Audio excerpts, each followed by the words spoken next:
Assalamualaikum warahmatullahi wabarakatuh. Allahumma sholli ala Sayyidina Muhammad wa ala ali Sayyidina Muhammad. Pemirsa yang dirahmati Allah, marilah kita simak ceramah dari Buya Ar-Razi Hasyim dengan tema amalan agar bisa berduaan dengan Allah. Sebelumnya marilah kita perbanyak sholawat minimal 1000 kali sehari, agar hidup kita penuh barokah dan mendapatkan syafaat kelak. Jangan lupa berikan dukungan kepada channel kami dengan memberikan super thanks seikhlasnya. Marilah kita doakan agar Buya Ar-Razi Hasyim dan keluarga diberikan kesehatan dan kebahagiaan dunia dan akhirat. Amin ya robbal alamin. Apa kata Nabi? Iqra'ul Quran. Apa salah satu makna dari Iqra'? Ijma' qalbaka fi qira'atil Quran. Kumpulkan qalbumu, zahir batinmu saat membaca Quran. Maka kalau baca Quran, Bapak Ibu taruh handphonenya. Kecuali baca Qurannya pakai handphone, maka matikan dulu. Lagi ada risalah cinta dari Allah Subhanahu wa ta'ala. Al-Quran itu turunnya ke qalbu Nabi. Ala qalbi, turunnya kepada qalbu Nabi Muhammad SAW. Zahirnya turun kepada Sayyidina Jibril, tapi hakikatnya sudah ada di qalbu beliau. Kenapa? Ayatnya jelas, wa innaka latulaqqal qur'ana min ladun hakimin alim. Sesungguhnya engkau langsung mentalaqikan Quran langsung dari Allah yang maha hakim, yang maha alim. Allah itu dekat kepada qalbu sedekat jari kita memegang satu benda, dekat sekali. Bahkan Allah mengatakan wa nahnu aqrabu ilaihi min hablil warid. Kami lebih dekat daripada urat nadi. Bukan di urat nadi, lebih dekat daripada itu. Maka orang-orang yang mengerti asrar rahasia Quran, hafizul Quran hakiki, tidak hanya hafal lafaznya, tapi dia membaca dengan qalbunya. Saya melihat orang-orang yang sibuk hafal Quran, dia sudah menjadi sufi yang suka khalwat. Malam-malam dia sendiri baca Quran, asik. Ketika anak-anak muda seumuran kalian asik main game, dia asik baca Quran. Sudah menjadi seorang yang yakhlu khalwatan, berkhalwat. Dan Imam Al-Qushairi dalam Risalah Al-Qushairiyah mengatakan, setiap kekasih selalu ingin berdua-duaan dengan kekasihnya. Dan antum hanya lihat itu pada dua golongan, ahlul Quran wa ahlul zikr. Dua aja, ahlul Quran wa ahlul zikr, gak lebih.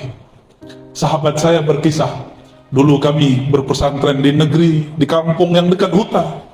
Saya tidak mampu hafal Quran jika ada keberisikan, kata beliau. Maka saya masuk ke hutan. Kata orang banyak ular, banyak binatang berbisa. Tapi ketika aku mulai Fatihah, a'udzubillahi minasyaitonirrajim, aku serahkan jiwaku, badanku, pikiranku, semuanya kepada Allah Subhanahu wa ta'ala. Maka di saat itu dia seakan-akan tidak dengar apa saja. Yang dia dengar cuma suara dia baca Al-Quran. Dia tidak dengar kecuali Al-Quran. Itulah ahlul Quran. Ini yang disebut sahib. Sahib itu kemana-mana berdua. Kalau di kampung saya disebut konco, pelangkin. Ada nggak di sini? Konco, temenan. Seperti aspal itu lengket. Pelangkin kata mereka. Itu sahib. Sahib itu di mana ada dia. Kemanapun dia pergi, dia membaca Quran.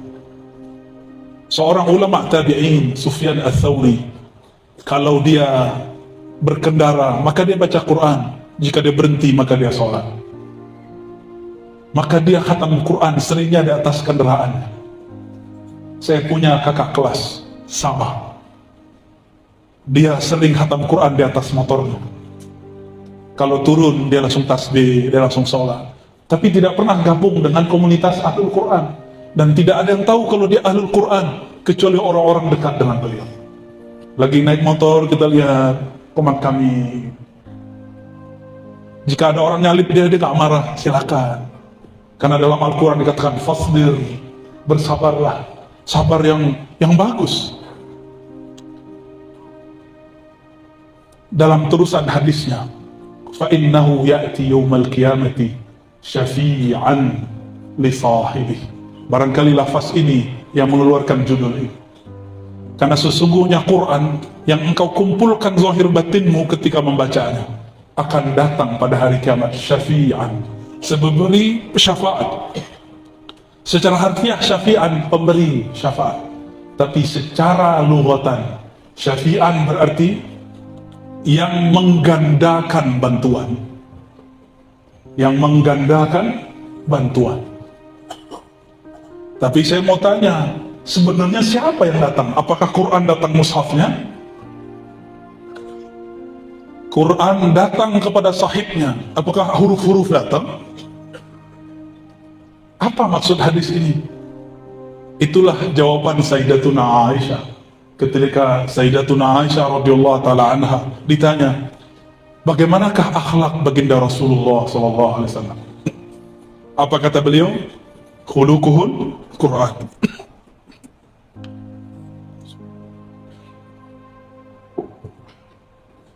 Mohon maaf, turun pesawat saya tiba-tiba batuk, gatal aja. Tapi insya Allah bukan corona ya. Kalau corona saya sudah tepar ya.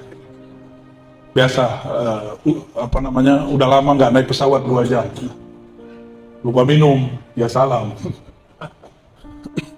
Apa kata Sayyidatuna Aisyah? Khuluquhul Quran. Khuluq, apa arti khuluq?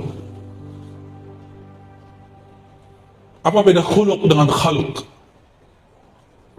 Al-Imam As-Surawardi mengatakan dalam kitab Awarif, khuluq itu nilai pada khalq. Kalau khalq itu fisik, tidak bisa dirubah, kecuali di Korea Selatan operasi plastik. Nah, orang Medan ini banyak hidungnya mancungnya ke depan ya. Di tempat lain banyak mancungnya ke belakang. Mungkin dulu ada campuran kali di sini ya. Wallahu a'lam. Jadi nggak perlu. Tapi perempuan di Prancis hidungnya terlalu mancung, badannya pendek.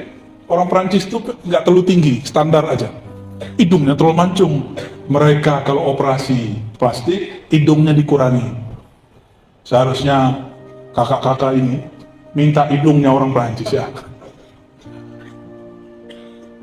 Jadi khuluq itu adalah qimah, nilai yang ada pada khalq.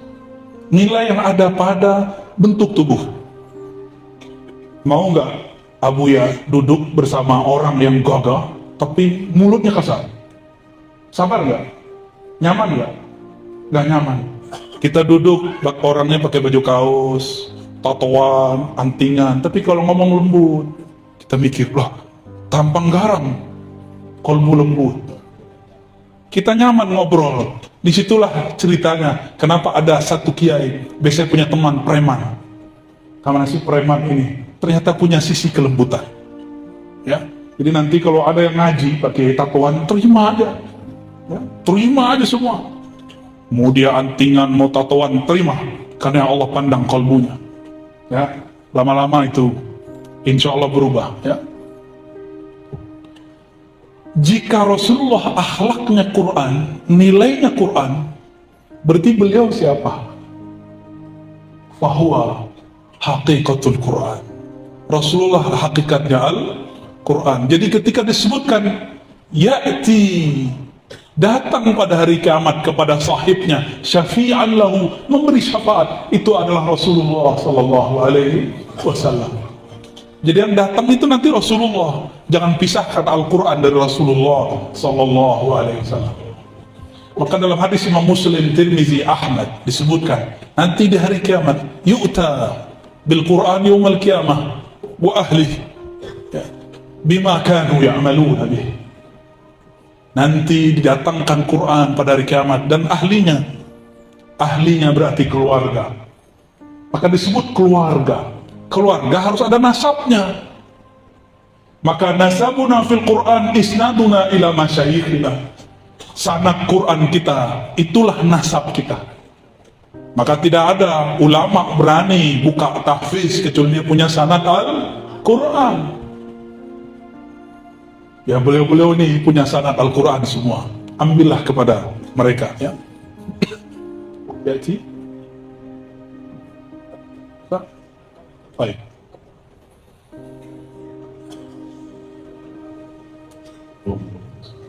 Marhaban.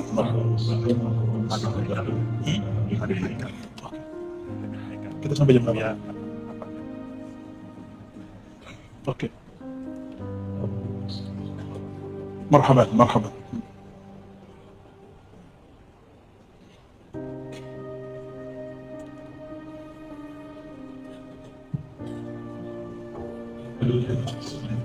Baik.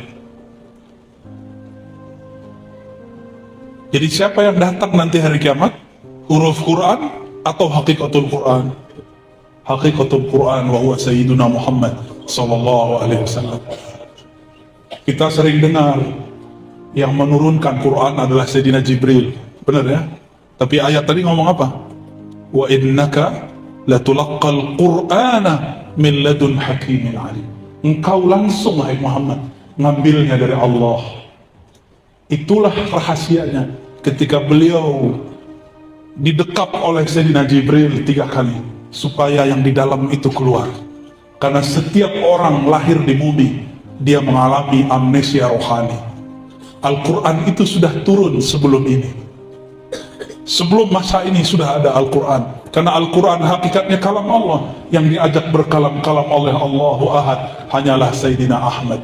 Itulah yang beliau katakan, kuntu daliyan wa Adam munjadilun baina ma'in wa tin. Aku dulu sudah jadi nabi, Adam belum dicipta. Fa huwa awwalu nabiyyin fil alamin wa akhiruhum fil ba'si. Beliaulah nabi pertama di alam semesta. Tapi yang pertama diutus Nabi Adam. Yang terakhir diutus baru beliau sallallahu alaihi wasallam.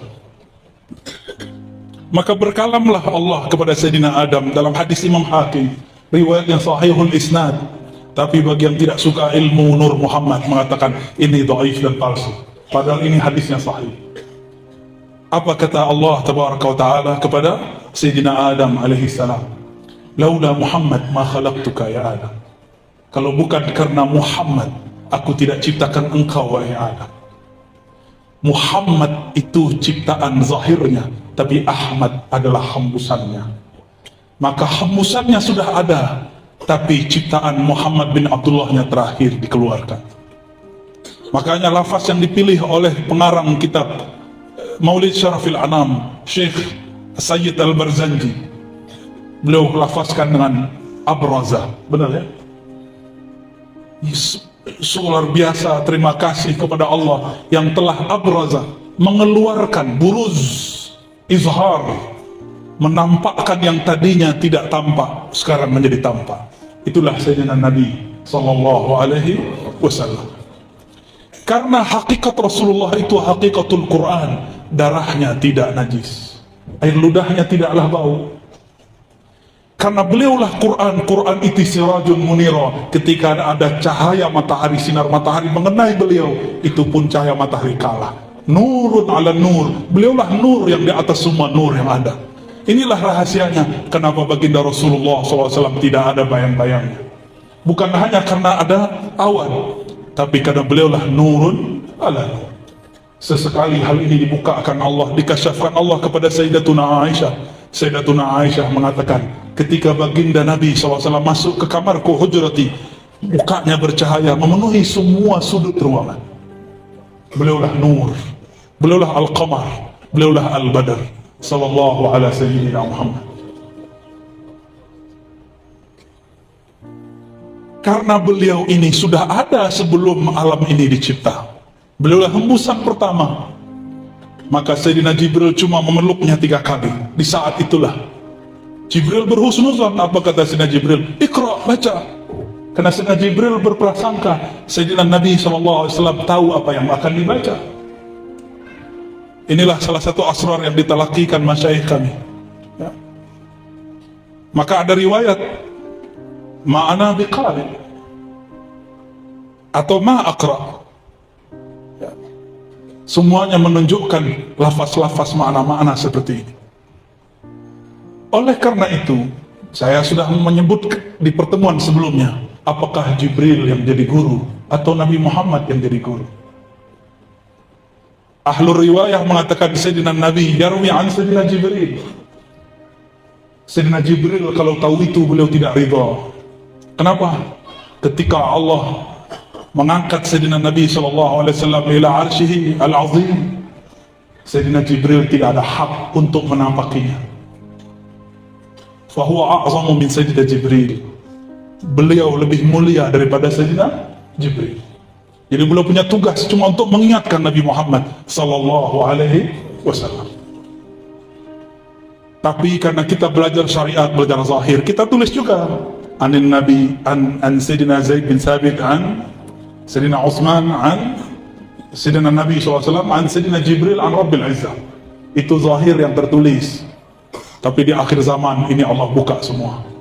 Allah kembalikan sebenarnya bahwa sebelum Jibril ada, Nabi Muhammad SAW sudah ada.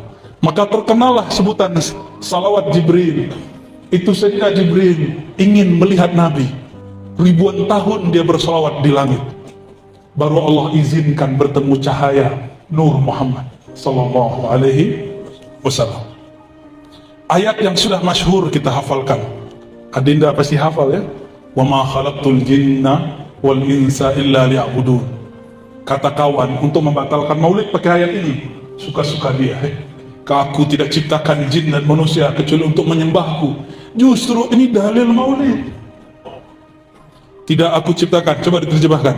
Tidak aku ciptakan jin dan manusia kecuali untuk menyembahku. Siapakah yang paling sempurna menyembah Allah? Sayyidina Nabi sallallahu alaihi wasallam. Salatnya khusyuk enggak? Yang pakai serbannya khusyuk enggak? Khusyuk apa khusyuk? Masih main sikut? Ya? Labas. Karena yang paling sempurna cuma Rasulullah sallallahu alaihi wasallam.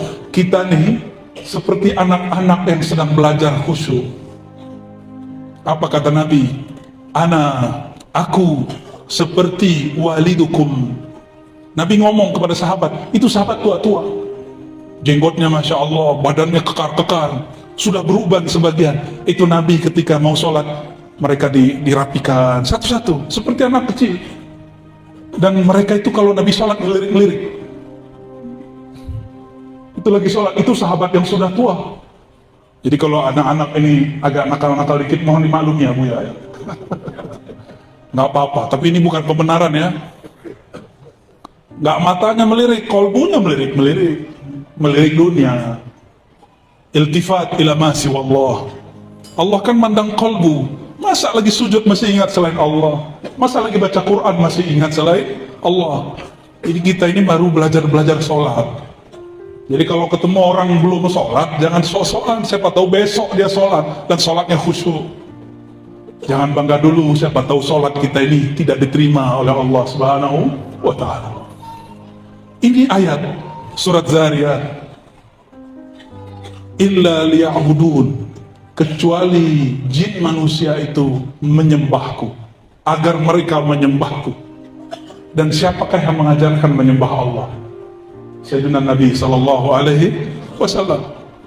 Sayyidina Ibnu Abbas, saya sering sebut ini dalam beberapa keadaan kejadian. Beliau mengartikan, begitu juga muridnya Al-Imam Mujahid, ulama tabi'in.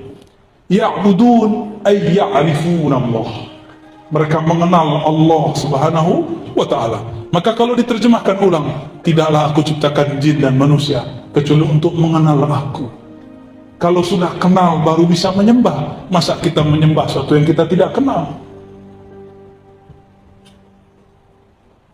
Jadi ayat ini dalil tentang Nabi bukan? Yang paling kenal Allah siapa? Kata Nabi SAW, dua riwayat.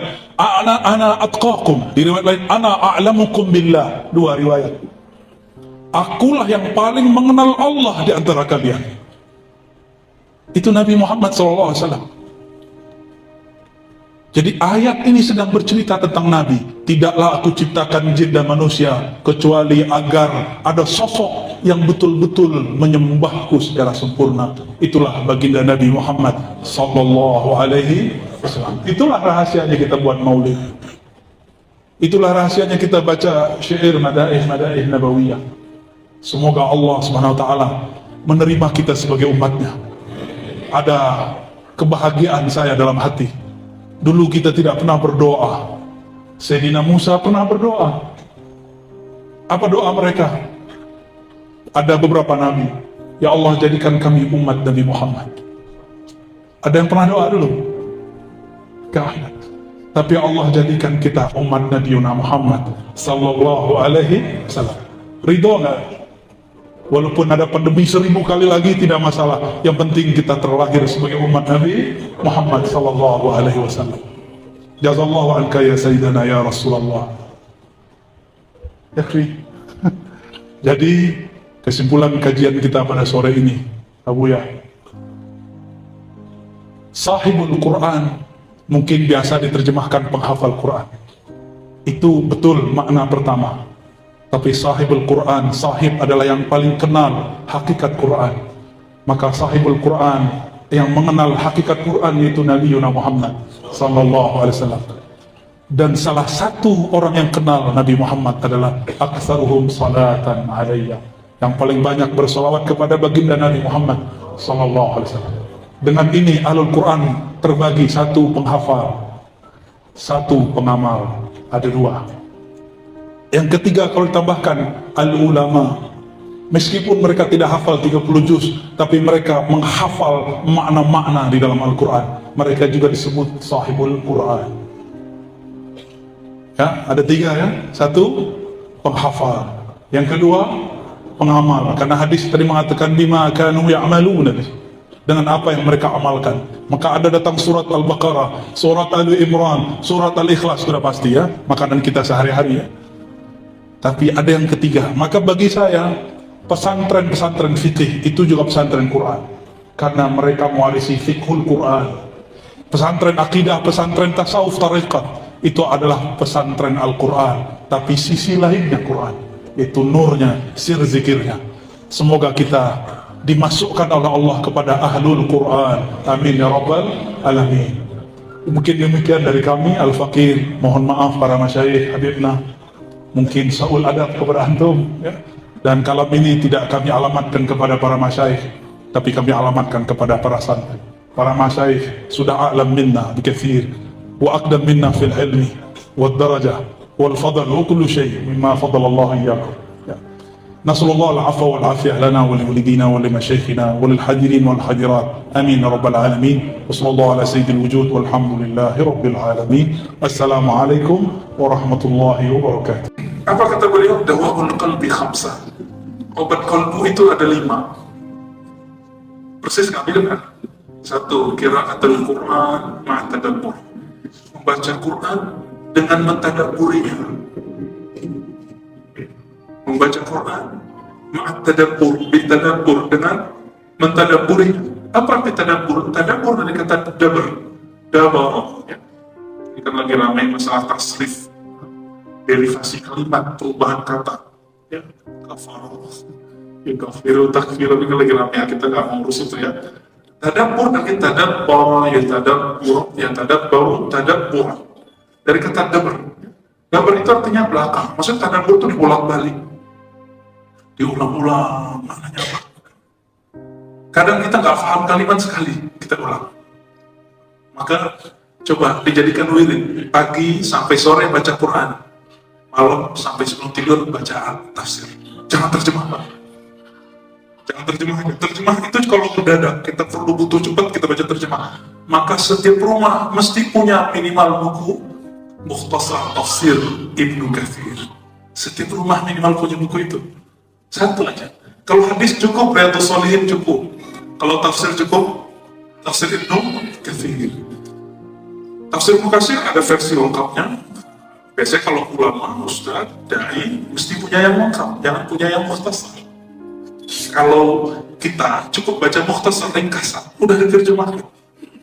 Dulu imam ini nulis bertahun-tahun, kita sekarang cukup keluarin uang sedikit saja, nggak usah banyak-banyak, langsung dibawa sana pulang. Silakan Pak dicari di rumah, cari bukan di rumah ya, cari di Gramet atau di mana ya, silakan dicari. Untuk hadis cukup Riyadhus Shalihin. Qiraatul Quran bitadabbur. Kenapa saya tidak sarankan baca terjemah? Karena banyak orang sesat baca terjemah. Kita sudah ketemu banyak. Saya korban.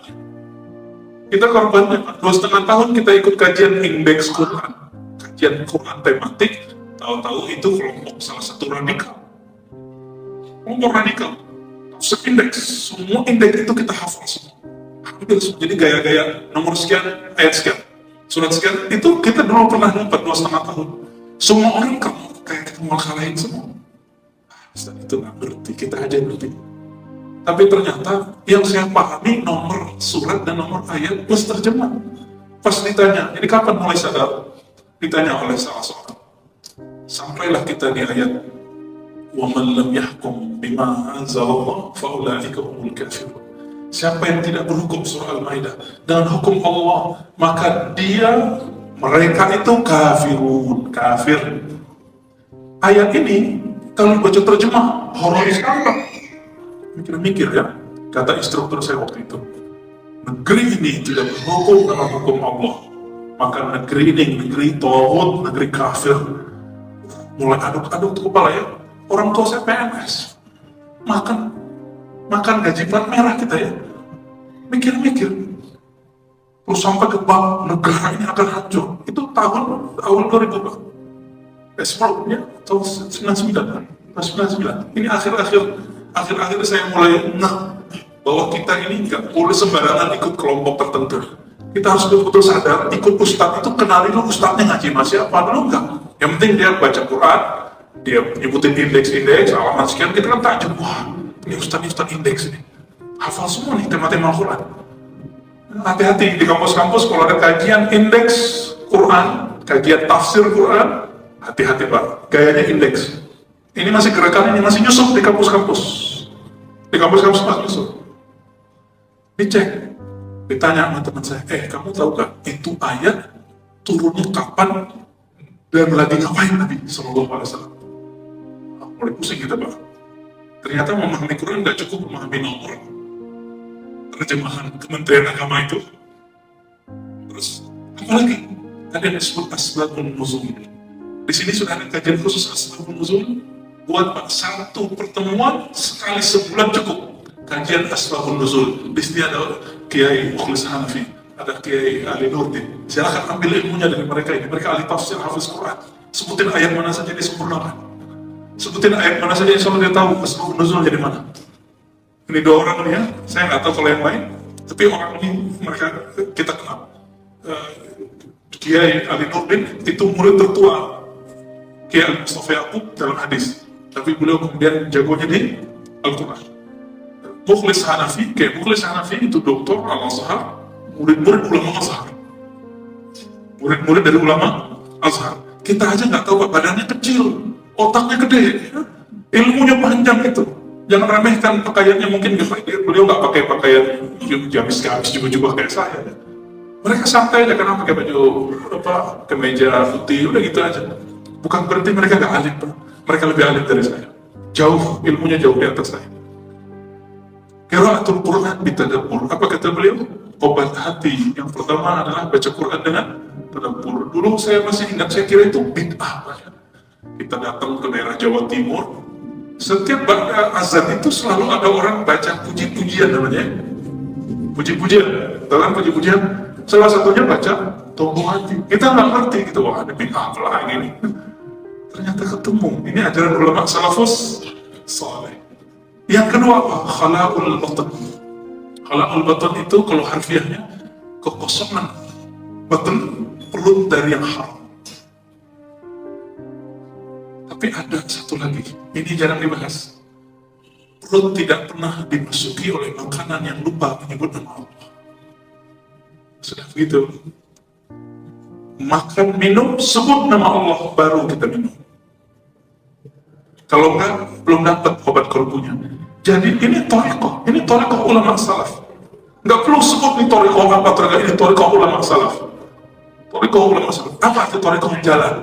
Thariqah itu bukan hanya simbolis, pakai sahabat, pakai baju gamis, pakai tasbih, ya itu biasa itu ya. Itu gimmick namanya. Gimmick itu Pak. Tapi thariqah yang sebenarnya ketika orang ingat Allah tidak hanya saat memejam mata. Ketika orang ingat Allah tidak hanya saat dia lagi ruku dan sujud. Bahkan saat dia makan, minum pun dia minta izin. Saya pernah cerita, masih ingat kisah Abu Hurairah radhiyallahu ta'ala anhu yang dimusuhi oleh orang Syiah. Padahal beliau ini wali Allah, zikirnya setiap hari 12.000. Apa kata beliau ketika diundang oleh penduduk kampungnya, orang Najd bagian selatan, Saudi bagian selatan, diundang. Karena beliau sahabat Nabi, kalau sekarang profesor, ahli ilmu, hafal 5 ribuan hadis, gak ada orang hafal 5 hadis sebanyak itu di zaman itu. Kemudian beliau dihidangkan makanan gandum dari gandum terbaik, buruh yang paling baik. Yang diingat apa? Kalau kita dihidangkan makanan, misalnya nih, diajak ke makan nasi mandi, pengen mandi nasi langsung ya. Beda. Kita kayak mau lahap langsung puasa, Senin Kemis, ketika berbuka balas dendam. Beda. Abu Hurairah mau makan pun ingat Rasulullah SAW. Apa kata dia? Ya Rabb, ma'akala habibi hadha ta'am. Kekasihku Rasulullah tidak pernah makan seenak ini. Kami dulu pernah 3 hari 3 malam gak makan. Kenapa Nabi membiayai orang-orang pergi dakwah, pergi jihad. Orang dulu seperti itu kan, gak sibuk nyalain orang dulu. Betapa naifnya kita hari ini, sering ngomong kalau gak nasi gak enak makan. Ya. Siapa kita? Ya, kita malu dengan Abu Hurairah radhiyallahu ta'ala. Padahal Abu Hurairah itu punya perusahaan ternak. Di zaman itu dia punya ternak ribuan. Dia pernah jadi gubernur, tapi zikirnya gak keluar dari 12.000. Ngajar hadis masih bisa, dakwah masih bisa. Jarang-jarang Pak orang kayak Abu Hurairah udah tajir, alim, bisa ngajar. Jarang ya. Saya nggak bisa dagang Pak, kalau orang Padang bengkok. Ya, nggak ngerti dagang itu gimana. Melihat orang dagang terus takut. Gitu. Tapi kebalikan teman saya suka dagang, kalau semua kita yang takut. Kayak Dukiah aja ya.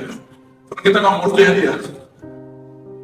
Jadi ya Allah yahtassu bi rahmatihi man yasha', Allah berikan kelebihan kepada siapapun. Ada Imam Lais. Imam Lais ini ulama tajir, setiap tahun bisa membantu ratusan ulama. Jazirah Arab itu yang dia kenal, tapi akhir tahun dia nggak punya zakat. Zakatnya nggak cukup. Sayang sekali, karena beliau sibuk berdagang, sibuk usaha, akhirnya kitab-kitab beliau, ajaran beliau tidak banyak dikumpulkan orang. Datanglah Imam Syafi'i dari Makkah pindah ke Madinah, lalu ke Baghdad, ke Yaman, ke Baghdad lagi, terakhir ke Mesir, ingin menyelamatkan sisa-sisa ilmu dari Imam Lais bin Sa'ad, teman Imam Malik, Imam Salafus Saleh semua. Imam Lais inilah yang membiayai Imam Malik sebelum Imam Malik dapat tunjangan dari pemerintah. Jadi dulu Imam Malik itu cuma ngajar apa, nggak bisa ngapain. Ketika kitabnya bikin takjub, seorang khalifah mengatakan apa? Kitab kita mau pakai jadi hukum negara, kitab hadis.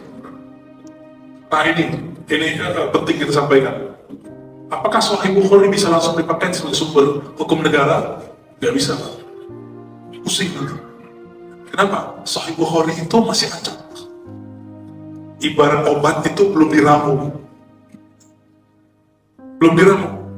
Imam Malik, kitabnya secara fikih lebih bagus daripada kitab Imam Bukhari. Tapi secara kualitas kitab Imam Bukhari lebih bagus daripada Imam Malik. Imam Bukhari berguru ke murid-murid Imam Malik. Syekh Imam Ismail, ya, Imam Qutaybah. Banyak sekali imam yang menjadi guru Imam Bukhari. Apa kata Imam Malik ketika bukunya mau dipakai jadi sumber hukum negara? Apa jawaban beliau? Wahai Tuan Khalifah, di negeri ini, di dunia Islam sangat banyak ulama yang dapat hadis yang saya tidak dapat, yang dapat faham yang saya tidak faham. Makanya beliau dulu ketika ditanya apa hukum makan anjing laut, bilang apa? Haram. Ternyata temannya bilang, Tuan Guru Malik, itu bukan anjing yang lari-lari di tepi pantai, bukan. Itu ikan ada pomesnya, mirip kayak anjing, disebut al-kalbul bahri. Akhirnya Imam Malik di situ yang tadinya sangat senang dengan kitabnya diterima orang, langsung tawaduknya muncul lagi. Nah itulah ulama cepat memahami gejala-gejala alam. Akhirnya beliau katakan, wahai Tuan Khalifah, cukup ini dipakai bagi orang yang menjadi pengikutku, menjadi murid-muridku. Nah disitulah berkembang yang kita sebut mazhab Maliki. Jadi mazhab Maliki adalah warisan ulama salafus saleh. Yang ketiga, qiyamul lail. Apa obat hati yang ketiga? Qiyamul lail. Qiyamul lail ini bukan sekali sepekan mabit, bukan apalagi sekali sebulan ya. Itu cuma latihan. Qiyamul lail itu ya tiap malam. Tiap malam baru disebut qiyamul lail. Apa kata Nabi Ibnu Umar? Ibnu Umar, la takun misla fulan. Jangan kamu kayak si fulan. Malam ini bangun, besok gak bangun. Apalagi seperti si fulan gimana? Kalau butuh Allah tahajud, kalau butuh Allah puasa, kalau nggak butuh nggak puasa nggak tahajud. Ada orang begitu, banyak orang begitu. Allah itu ngasih orang-orang musyrik yang rajin bekerja sekarang tanpa mereka puasa, ya kan? Tanpa mereka qiyamul lail. Kalau hanya untuk hal duniawi, nggak usah puasa, nggak usah qiyamul lail, kerja aja. Kalau untuk mencari duniawi, jangan pakai ibadah. Maka Imam Abdul Hasan Asy'adzili mengatakan, abghadul ibadat ilallah, hamba yang paling dimurka oleh Allah. Siapa? Yang amal ukhrawinya digunakan untuk keperluan duniawi. Zikir 1000 biar besok tembus proyeknya. Ya, sekarang kan kali rame nih. Kan udah pada ketakutan KPK pada minta tolong dong yang Ustaz Hafiz anak-anaknya 40 baca khatam tiap hari. Itu banyak Pak ya. Dulu ada jenderal polisi lagi tekar sama KPK kan, dulu ada cicak sama buaya. Itu di tempat kita dekat. Dia kita marah, itu kamu siapa? Akhirnya santri-santri dilarang semua, mahasiswa dilarang semua ke sana. Kenapa? Mau nutup aib dia di dunia. Gimana nutupnya? Khatam tiap hari 40 hari. Terus, betul beberapa selamat. Ya, kita tahu beberapa yang selamat itu kan. Jadi ustaz-ustaz ahli tahfiz itu kalau dia mulai politik dikit dia nggak mau. Dia nggak mau Pak. Tinggal masuk ke hadis wallahu fi aunil abdi maka dalam abdu fi auni akhihi, nggak masuk situ. Allah bantu orang kalau orang itu bantu orang lain, ini bantu koruptor namanya. Ini kepada para hafiz, kepada para pembaca Quran, para ustaz. Jangan mau tanya dulu kalian siapa, kamu apa, untuk apa. Jangan main khatam-khatam aja. Abghadul ibad, apa kata Imam Asy'adzili, orang yang paling dimurka. Tidak mau jadi orang yang paling dimurka. Mirip kayak begini. Biar kamu paham. Kita punya teman, dia suka cari muka. Giliran lagi butuh cari muka. Kalau kita tahu muka dia sebenarnya marah gak kita? Marah ya? Kira-kira begitu Pak. Allah lebih lagi. Walillahil matsalul a'la. Bagi Allah lah misalan yang lebih agung. Jika makhluk pun tersinggung dengan begitu bagi Khalik. Jadi jangan pura-pura di hadapan Allah Ta'ala. Ini qiyamul lail. Maka qiyamul lail untuk apa? Bapak bukan Allah. Kata dokter, tidur itu harus 8 jam. Betul ya? Kata Pak Dokter, mohon maaf nih Pak Dokter atau teman-teman kesehatan. Betul, Imam Suhrawardi punya kitab ahli hadis. Ahli hadis tapi ahli qalbu. Judul kitabnya Ariful Ma'arif. Untuk mahasiswa kita ajarkan ini. Tapi karena dia teksnya teks Arab, nggak semua orang paham. Ini kita share sebagian dari kajian-kajian kita di Ma'had. Nah ini modelnya. Ariful Ma'arif. Imam Suhrawardi mengatakan ada namanya latihan qiyamul lail. Dia mulai kata tobin, tidur itu biasanya 8 jam. Oke. Tapi kalau kamu mau mengobati hati, jangan hanya ikut dokter fisik, dokter medis. Dokter medis mengatakan apa? Harus 8 jam. Tapi dokter rohani bilang kalau ingin sembuh kalbunya, sembuh pikirannya, tidur malamnya dikurangi 1 jam. Dipakai itu apa? Untuk menghubungkan sang kalbu dengan yang punya kalbu. Ya muqallibal qulub, apa kata Nabi, wahai yang membolak-balik hati, supaya kalbu kita gak dibolak-balik kepada yang buruk, maka kita bangun sebelum orang bangun. Curi start. Orang bangun jam berapa di subuh? Jam 4.42. Curi start Pak. Curi start. Jam berapa kita bangun? Minimal jam 4 sudah bangun. Buang air, cuci muka, kalau bisa mandi. Udah habis 15 menit, sisa berapa? Sisa setengah jam bombardir kalbu dengan menyebut nama Allah. Hiasi mata kita, manjakan mata kita dengan membaca Al-Quran. Baca aja, anggap ini kiriman surat cinta dari Allah Ta'ala. Imam Ahmad mimpi bertemu Allah. Ini tulis dalam kitab kita. Beliau sendiri nulis. Apa kata beliau? Ya Allah, bagaimana cara mendekatkan diri kepada Engkau? Apa yang Allah? Ini bukan hadis, tapi ini pengalaman rohani. Imam Ahmad. Apa kata Allah Ta'ala? Bikalami, kau dekatkan diri dengan kalamku. Lalu Imam Ahmad bertanya, ini kabar gembira buat kita semua yang tidak faham bahasa Arab. Apakah dengan memahaminya atau tidak faham? Apa Apa jawaban Allah Ta'ala? Allah berfirman, engkau faham tidak faham, engkau bisa dekat denganku. Maka bagi yang tidak faham bahasa Arab, iktikankan bahwa ini surat cinta dari Allah, saya ingin dapat kedekatan dari ini. Faham tidak faham, nanti Allah kasih makna di kolbu. Maka perlu berguru, ya. Maka kita minimal katakan apa? Tafsir Ibnu Katsir minimal ini. Kalau pakai terjemah, kita nggak jamin nanti untuk sesat. Terjemah cukup jadi bantuan Allah. Qiyamul Lail. Apalagi seorang dai, seorang ustaz, seorang guru, seorang manajer. Ngatur orang, sekarang ngatur karyawan, kalau pakai fingerprint, bisa ditipu kita, Pak. Habis dia fingerprint, dia keluar. Nah ini kejadiannya di mana-mana. Kita lihat, pergi ke mall lah, kok baju dinas, kok baju orang-orang baju rapi karyawan. Emang meeting di situ, ya? Emang ngerjain proyeknya di situ? Enggak kan? Kecuali beberapa orang yang memang ketemuannya di luar, ketemu mitra. Ya kita tahu ini dia lagi main-main. Maka kalau ngatur orang dengan robot yang fingerprint itu nggak akan beres. Kita hanya bisa atur dia, mengembalikan mereka kepada yang memiliki mereka, Allah Ta'ala. Muqallibul qulub. Maka Nabi SAW sering bersumpah, wa muqallibal qulub, wa muqallibal qulub, wawnya pakai waw qasam, wa muqallibi, demi zat yang membolak-balik qalbu. Makanya qalbu itu cepat berubah, Pak. Gampang kagum, gampang gak kagum. Dulu nikah awal-awal cinta, rindu, kangen. Sekarang kita dengar orangnya udah cerai, ya. Hijrah, nikah sama Hafiz, sekarang buka jilbab. Kita nggak bisa, kita kasihan Pak, nggak benci. Jangan pernah benci.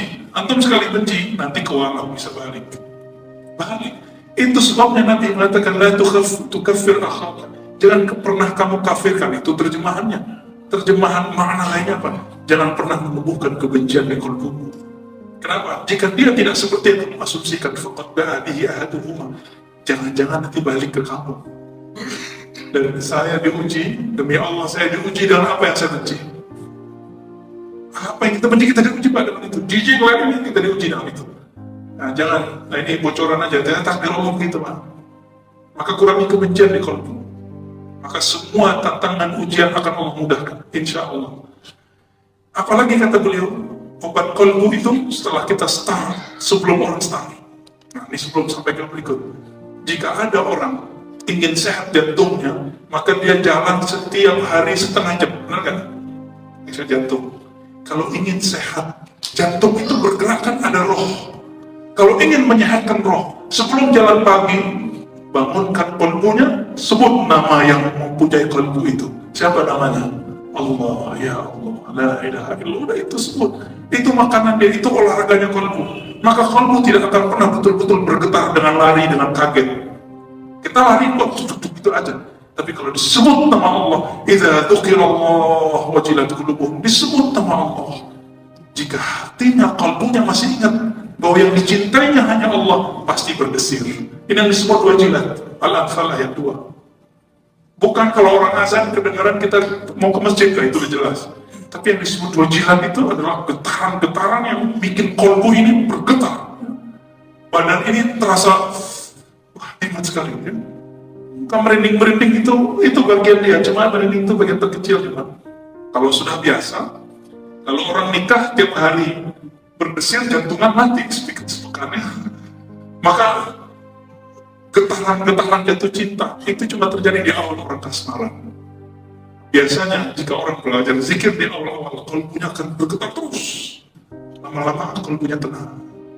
Nggak ada lagi gerakan-gerakan gitu-gitu, ya. Makanya zikir kita lebih banyak, kita zikirnya zikir lembut. Zikir lembut lebih banyak. Waqadah. Jadi ingin sehat kalbunya, bangun sejam sebelum subuh. Mau sehat? Ya. Di sini ada latihan apa, Pak? Oh, apa itu? Pernafasan. Olahraga, ya. Penyembuhan jiwa, oke. Kenapa orang ingin masuk itu? Ingin latihan itu? Karena ingin sembuh. Yang ngomong Nabi itu bukan Pak Mirwan yang ngomong, pada percaya. Kalau Nabi yang ngomong, percaya nggak? Wa minal laili, apa kata Allah Ta'ala, di antara malam, ngapain? Bangunlah, sujudlah. bertasbihlah, fasabbihu wa adbar sujud, maka sucikanlah Allah wa adbar sujud, dan bersucikan Allah di adbar itu bisa diartikan setelah sujud. Yang berikut, berapa tuh? Baca Quran dan tadabbur, menjaga setiap yang masuk, bukan hanya halal, tapi setiap yang masuk menyebut nama Allah. Yang ketiga, qiyamul lail. Yang keempat, at-tadarru' inda sahar. Apa itu tadarru' inda sahar? Menghinakan diri kepada yang maha mulia. Siapa yang betul-betul mulia? Allah, bukan bos, bukan orang tua, bukan ustaz.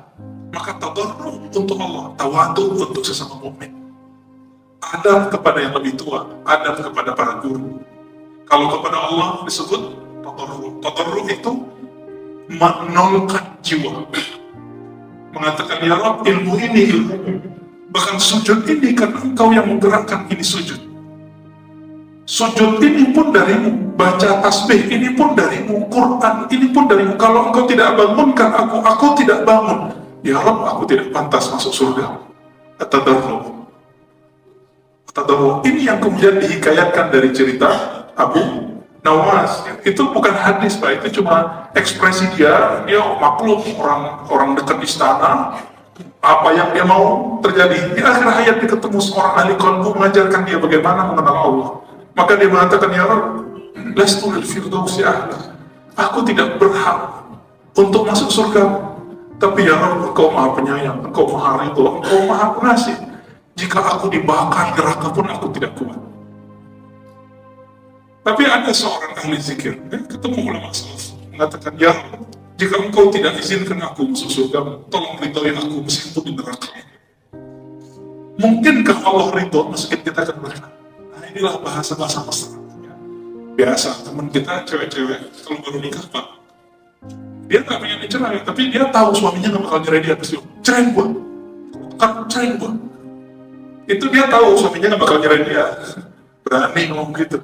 Ini seorang ahli zikir ini yang lekon mengatakan, ya Rabb, jika Engkau tidak masukkan aku surga, gak apa-apa, tapi tolong ridhoi aku meskipun di neraka. Mungkin kalau Allah bakar orang yang diridhoinya? Gak mungkin. Inilah bahasa cinta, Pak, bahasa munajat. Ini yang disebut tadarru'.